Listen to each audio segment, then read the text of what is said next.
La fertilisation vignoble, bien que parfois complexe, est abordée ici très simplement avec quelques supports imagés.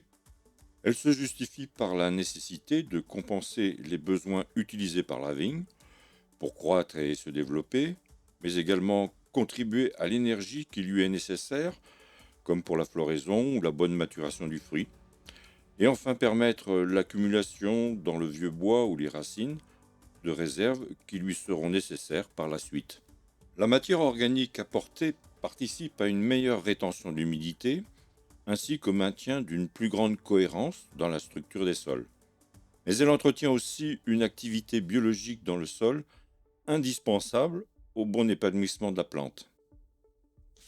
Les composts, utilisés ici d'origine naturelle et conformes à l'agriculture biologique, sont à la base principalement issus de résidus végétaux broyés, complétés par des fumiers d'origine différente, comme bovins, ovins, chevaux, mais aux incidences de richesse variables et importantes.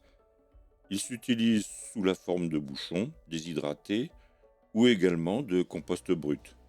Mais le choix de leur emploi ne repose pas sur le systématique ou hasard.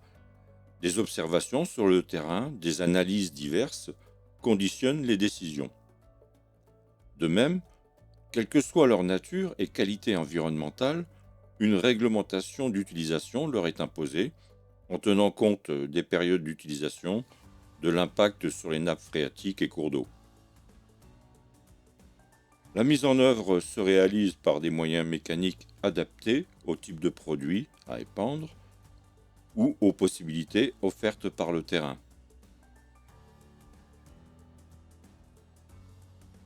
Mais parfois, pour des nécessités de localisation plus précises ou impossibilité de mécanisation, on peut avoir recours à un épandage manuel.